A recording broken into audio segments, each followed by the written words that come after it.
This podcast is sponsored by AXA Farm Insurance. AXA offers tailored cover to fit your unique needs, whether it's public liability or protection for your family home, outbuildings or farm vehicles. Based in Athlone, the AXA Farm team of agri-specialists and regional managers work together to ensure you receive the seamless support you need. Switching to AXA is easy thanks to an innovative online service that enables you to quickly and easily find the best cover for your needs. For more information, head to AXA.ie. AXA Insurance DAC is regulated by the Central Bank of Ireland. Thanks for listening, and we hope you enjoy the show.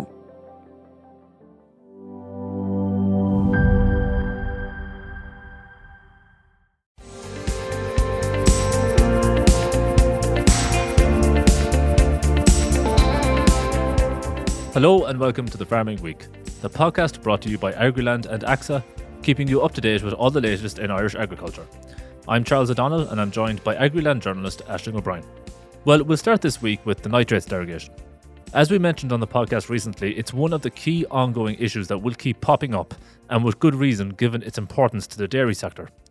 Well, this week Dairy Industry Ireland has come out and sounded a warning on what the loss of the derogation could mean in terms of raw figures. So this didn't make for the most pleasant reading, Aisling. Can you take us through what the EII have said? Yes, Charles. So, as you said, we're all well aware of the importance of the nitrates derogation to thousands of dairy farmers across the country, and DII, which is the IBEC body that represents the dairy processing sector, has really put it into black and white this week in terms of what losing the derogation would mean in real terms and if it's not renewed beyond this year.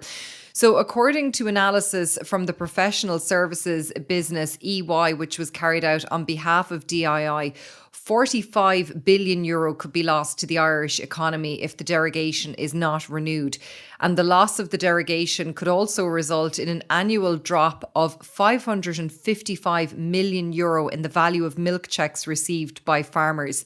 Now, this impact assessment continues to say that losing the derogation would also lead to a 12% reduction in the number of dairy farming families, a 14.5% decline in the national dairy herd, a 15% fall in dairy exports, which includes a 24% fall for butter and 21% drop in milk powders, and also 29% of processing capacity across the country during peak supply months would be left idle. So it's really stark, this analysis, Charles, showing the impact, the potential impact of the loss of the derogation. And on the back of that report, understandably, DII has renewed its calls on EU and national leaders to retain Ireland's nitrates derogation, saying that the loss would devastate rural communities. And the body said that farmers are driving water quality improvements and the future of the sector hangs on EU support. And they said that despite clear evidence of environmental progress, the future of the derogation, which DII said is a cornerstone of Ireland's grass-based farming model and rural economy, is still under serious threat, as we are aware. And DII claimed that Ireland has now some of the cleanest rivers and groundwater in Europe, and they said that 83% of rivers are at high, good or moderate biological quality, and 98.5% of groundwater sites are compliant with EU nitrate standards. And the body also claimed that removing the derogation could remove regulatory safeguards on water quality. And that's something that was echoed by the director of DII, Conor Mulvihill, in his comments following this analysis. And he said that the derogation has safeguarded water quality for more than 30 years by imposing these additional environmental conditions on farmers that avail of the derogation. And in his view, removing the derogation would devastate rural Ireland. It would hollow out communities, destroy jobs and drive up food prices. And he said that farmers have done everything that's been asked of them. He said that over €2 billion has been invested in climate and processing infrastructure, adopting catchment-based water strategies, real-time nitrates monitoring, and world-first sustainability-linked payments as well. And he said despite all of this, farmers are still facing the possibility of the goalposts shifting in the coming months for them as well. And he said that obviously that would have an impact on the sector, confidence in the sector as well. And of course, it'll all go back into generational renewal and, bringing young people into farming and having confidence to go farming. And I suppose the threat looming of the loss potentially of the nitrates derogation, and I suppose wanting to try and put that to bed for a while and get more certainty for dairy farmers across the country, Charles. But really that report this week laying it bare, the economic impact, the social impact of losing Ireland's nitrates derogation. Yeah, that it does sound concerning, Aisling, and it's certainly an issue we will be revisiting. But moving on now, the National Dairy Council has reported its latest set of financial results showing a loss for the financial year of 2024. What has this been attributed to? Yes, Charles. So the NDC, its key objective is to champion the role of quality pasture-based dairy and its nutrition benefits. But as you said, these financial results published this week show a loss of just over €3 million for 2024. And it's being attributed to an ongoing dispute, Charles, with the revenue commissioners in relation to withheld VAT refunds. So a year earlier, the NDC had actually reported a profit of just shy of €345,000. And according to the NDC, revenue refused VAT repayments to the council of €2.9 million for VAT periods between 2016 and 2024.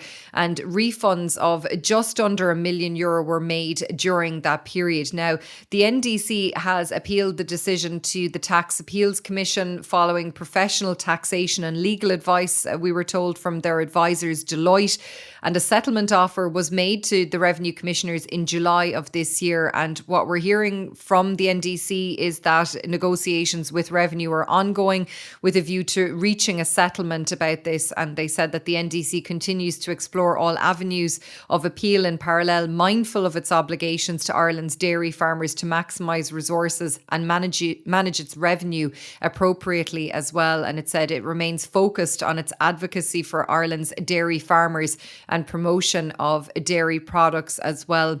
And the financial accounts also show that last year NDC had an income totaling more than €5.5 million, which was compared to over €6.2 million in 2023. And the council set out, I suppose, its key funding sources where it's likely to come from in the short term. These include the farmer levy income, EU project income, and dairy businesses who buy NDC services as well. But it did warn that there are risks facing the council during the financial year, and it anticipated in future years it would be the receipt of levy contributions and maintaining sufficient reserves to allow the entity to operate efficiently and effectively as well. So, this is all, I suppose, going on still, this issue with revenue in relation to this VAT dispute. So we'll have to keep a close eye, Charles, to see if that can be resolved in the coming months ahead, but definitely did impact the finances of NDC for 2024, as we can see from those accounts. Now, just before we move away from the agri-food and processing sectors, we'll just let you know that an executive director has been appointed for Our Food Connects, which is an initiative among sector stakeholders to promote Irish agriculture and agri-food. Tom Cronin, formerly of Green Oil Foods, GSK Sports Nutrition and Bank of Ireland, has been chosen to head up that new body, so congratulations and best of luck to him. But moving on now, and the Association of Farm and Forestry Contractors in Ireland has come out just earlier today, Thursday, against plans for a tractor driving test. What has the FCI said here, Aisling? Yeah, so the FCI represents about 1,500 agricultural and forestry contractors across the country, and I suppose they do represent a significant amount of people who would be using work vehicles on a daily basis, Charles. And as you said, they have come out against plans to introduce this tractor driving test for work vehicles because they said it's not a suitable response to safety issues. So as part of the government's road safety strategy, the Road Safety Authority, the RSA, it's required to consider the introduction of a mandatory training programme and a driving test for new Category W only learner permit applicants. So that's essentially work vehicles, and these category W vehicles, they're work vehicles and tractors with a maximum design speed of 40 kilometers per hour. They're constructed primarily for work other than that of the carriage of goods or burdens by road. So in June, we did get confirmation in Agriland from the RSA that it is considering a driving test for working vehicles along with a training programme. Now, no details have yet been published from the RSA on this matter, but the FCI in its statement today has claimed that this could become effective from 2027. And the FCI pointed out that the RSA website now includes details of a Category W driving test. And when we went on to the RSA website today, you can see it for yourself, Charles, as well. And it states that the Category W work vehicles and tractors driving test will take about 60 minutes and is conducted at an appropriate location where test manoeuvres can be safely undertaken. And it continues to say that the driving test checks your knowledge of the rules of the road and your ability to drive competently and safely in accordance with those rules and with regard for other road users. And it said that the test is a combination of questions to test your knowledge and a practical test of your driving skills and awareness. Now, the website also outlines that a person must be at least 16 when applying for a learner permit. They will firstly undertake a computer-based theory test, I suppose similar to if you were seeking to drive a car and get a license for driving a car. And that test will check your knowledge of the rules of the road, risk perception, eco-driving, hazard awareness, and safe driving behaviour. And once you've passed that theory test, then you will get a certificate, and that will allow you to obtain a learner permit. And the permit will allow somebody to drive on all public roads except motorways for the purposes of learning to drive.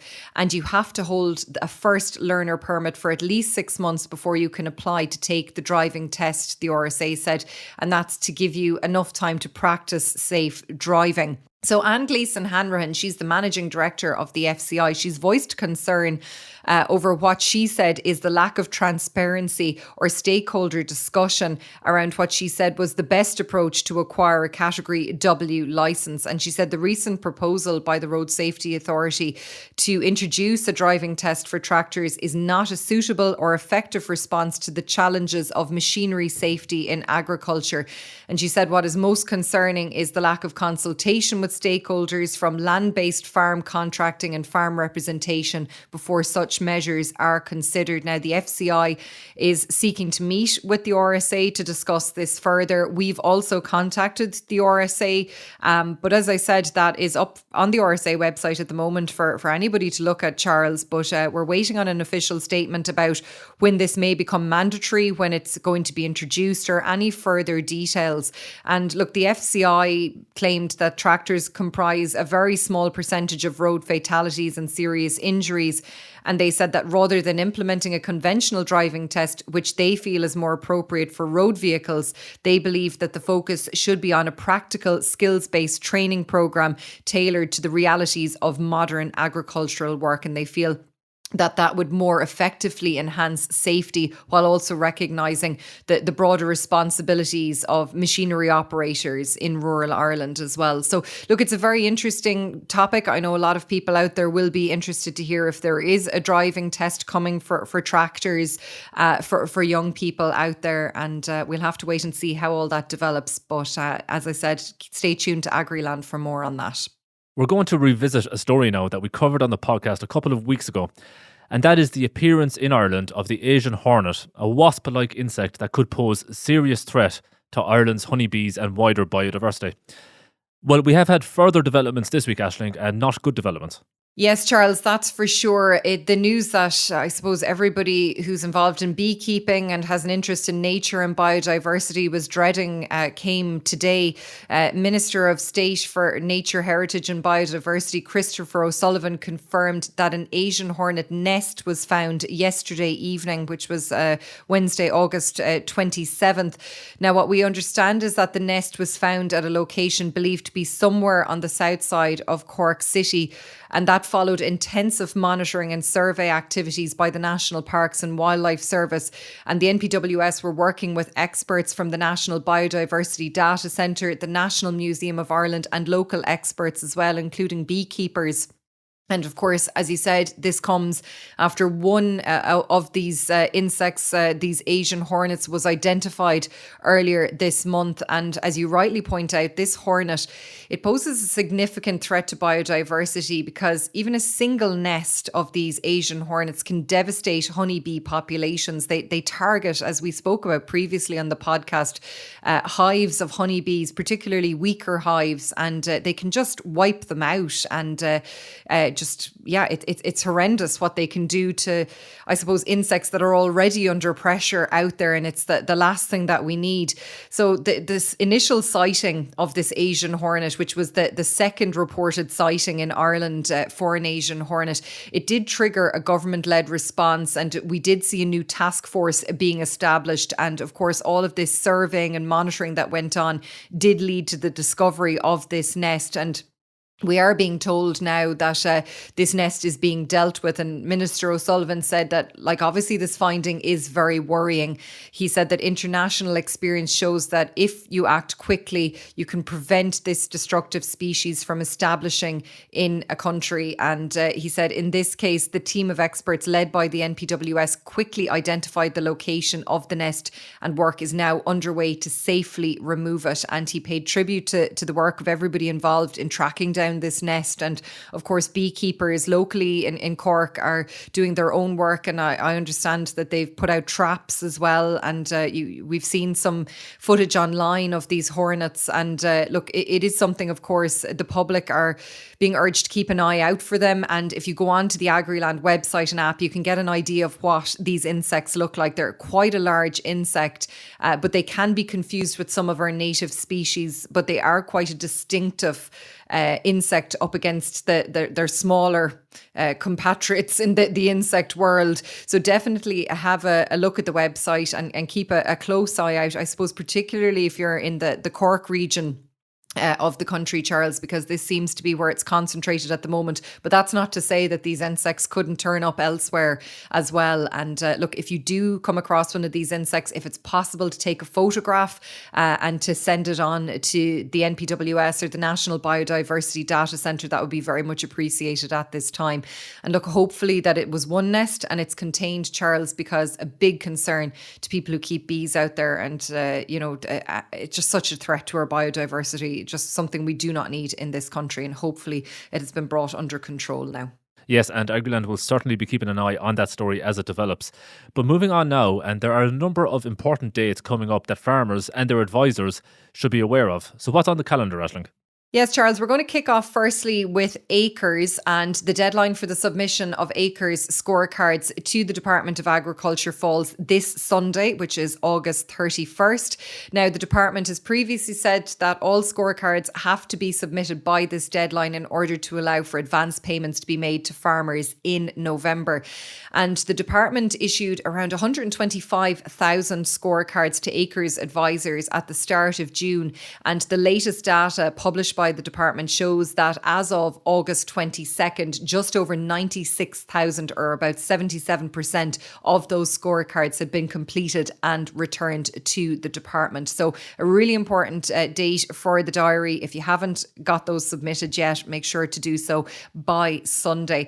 And that latest data as well, interestingly, shows, Charles, that a total of almost €516 million has now been paid out to acres participants. The department did confirm this week that a total of 209 farmers have yet to receive their final payments for 2023.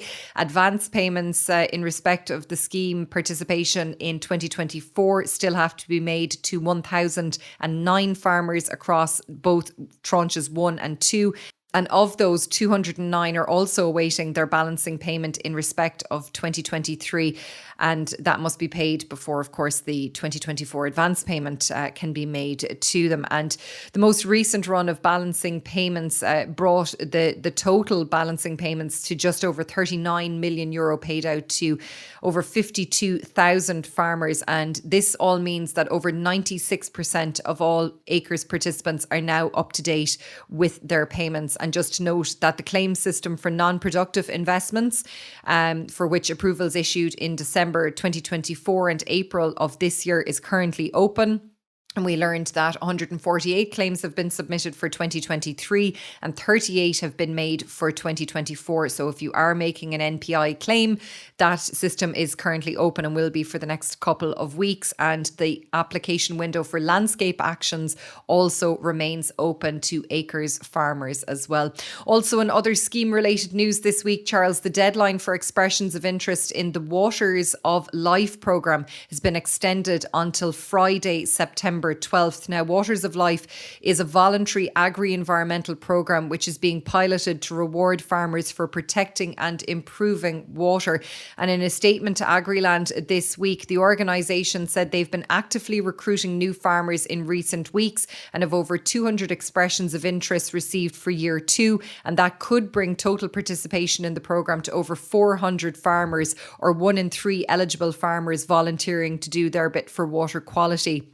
And the organisation said they know advisors are keen to support the programme and recommend participation to their clients, but it is a busy time of the year. Obviously, we just mentioned the acres scorecards there as well. So they have extended the deadline with that in mind, with the pressure that advisors are under. So expressions of interest for the programme can be submitted on the Waters of Life programme website as well. So if you want to find out a little bit more about that, or might be something that interests you, you can check that out. That is open now until September 12th for expressions of interest. And our final reminder this week is the open period for hedge cutting begins on Monday, September 1st, and will remain open until February 28th. So I'm sure there'll be lots of hedge cutters out from Monday onwards now, and contractors will be kept busy definitely over the coming weeks, Charles, on the highways and byways around the country, no doubt. Well, the official launch of the 2025 National Ploughing Championships took place this week, and perhaps appropriately, it was also a week in which several farm organisations, including the IFA, ICMSA, ICSA and INHFA, held meetings with Minister Martin Hayden and his party colleague Taoiseach Simon Harris on some of the key issues for the farming community at present. The two ministers no doubt want to be well informed on those issues when they head to Screggan in Tullamore next month. You can check out our articles on those meetings on the Agriland website and app. And speaking of meetings, Minister Hayden is set to address a national tillage crisis meeting next month. The meeting, organised by the IFA, is taking place in the Killashee Hotel, Naas, County Kildare, on Friday, September 12th. IFA President Francie Gorman is calling on all tillage farmers to attend the event. But returning to the official launch of Ploughing 2025, Agriland was on site this week to take it all in. I think, Aisling, all of us here in the office are saying that came around fast. They did it what? Yeah, I can't believe that we're talking about ploughing again. But the weather has been very kind to the organisers, to the National Ploughing Association. The tracks are laid and it sounds like that they've really gotten on with their work over recent weeks down there in Screggan, in Tullamore, in County Offaly, because the 16th, 17th and 18th of September are the dates for your diary this year for the Ploughing Championships, and huge excitement on site this week for the official launch. And we learned that over the 3 days there'll be some 350 ploughing competitors taking to the fields in Screggan and hoping to bring home national titles to all corners of the island. And of course there's going to be a lot more to see outside of the ploughing fields, as always at the National Ploughing Championships. And there was a sneak preview on the site this week, and we went along to see what was going on. And there was some prize winning animals at that launch. There was tractors, sheep, ponies, a couple of loaves of brown bread as well, musicians, crafters, and a really great atmosphere and really building up the excitement ahead of the ploughing. And you mentioned him just a few seconds ago there. Martin Hayden, the Minister for Agriculture, was present on site as well for the official launch. And as you said, no doubt he will be there for the few days listening to farmers and listening to their concerns firsthand. And we caught up with the Assistant Managing Director of the National Ploughing Association, Anna-Marie McHugh, at the launch, and she outlined some of what the thousands of visitors can expect to see over the 3 days. Have a listen. Here we have 350 competitors, with a phenomenal number of competitors across all the different competitions. We have a lot of livestock livestock back that we didn't have for a couple of years. We looked at where things were at 3 days a lot for the livestock. So some of them are coming on different days, and we've competitions. We've the Angus Schools competition. We have the Irish Angus actually have a national competition with over 100 entries. Sementals have a competition as well. We have, I think, 12 sheep breeds coming. We have Enterprise Ireland, which they have all the latest in innovations, and there's, I think, 39 or 40 entries in that of new innovations this year. You keep thinking they're going to run out of innovation, but they don't. We'll have Machine of the Year in the machinery innovation sector, and Midland Flavours, they're with us for the first time this year, which is all about the flavours of the Midland counties, and they're going to be doing cookery demonstrations. So, of course, Charles, there's going to be great interest in, I suppose, an increase in livestock on the site. And I know it's something that farmers were missing maybe in recent years. So that will be a welcome addition to the National Ploughing Championships. But there is going to, of course, be millions of euros worth of agriculture and plant machinery on display. If you want to go and kick a few tires, that's definitely the place to do it. Or maybe, spend some money in your head, or maybe actually spend some money as well. Maybe people might be in the market this year. Some sectors, of course, it's been a very strong year for some farming sectors out there too. And look, there is going to be a range of cutting edge technology on display. And look, we did say there's been a strong year for some sectors. Of course, the tillage sector, you mentioned there, that crisis meeting that is happening. Tillage farmers very concerned about the price that they're going to be getting for grain this year. Perhaps yields have been better maybe than some years and recent years in some areas of the country. But, price is king as well, Charles. And that's going to be something that will be raised with the ministers and with the farm organisations, I'm sure, over the couple of days at the ploughing as well. And, of course, the broader issues that are out there as well. Bovine TB, generational renewal. We're expecting moves from Ag House on both of those issues in the coming weeks. And it'll be interesting to see, will we get big announcements to coincide with the National Ploughing Championships as well. Of course, the bovine TB proposals expected, but obviously a lot of finance will have to go behind any proposals that we've been talking about in recent months on that. So it'll be interesting to see if Minister Hayden will be making significant announcements at Screggan as well. And of course, it will be a prime place as well for anybody who wants to succeed President Michael D. Higgins and make their way to Áras an Uachtaráin later this year. Of course, it will be President Michael D. Higgins, probably one of his last big appointments in his calendar before he departs Áras an Uachtaráin, and I'm sure he'll be given a very warm welcome from the farming community. The President always has been very outspoken on the role of farmers and their place in the food chain, and I suppose justice for farmers in that food chain as well, and respecting where your food comes from as well. And look, it's going to be a great couple of days. Agriland is going to be there as always. We'll have a great presence in the centre of the site, but our team will be out and about at every single corner of the site. We're going to be live streaming. There's plenty of announcements to come from Agriland on what our offering will be at the ploughing. So make sure you stay tuned. And we're really looking forward to it. Screggan in Tullamore, County Offaly, the place to be from September 16th this year. Well, that's almost where we'll leave it. Just before we go, we'd like to say congratulations to everyone who received their preferred options in the CAO offers yesterday, especially if you're going on to study agriculture or veterinary related courses. So the very best of luck in your future studies and endeavours. But that brings us to the end for today. Please don't forget to rate, review and follow The Farming Week on Spotify, Apple Podcasts or wherever you get your podcasts. We'd love if you could spare some time to give us 5 stars and share The Farming Week with anyone you think might be interested. From Aisling and myself, enjoy the weekend.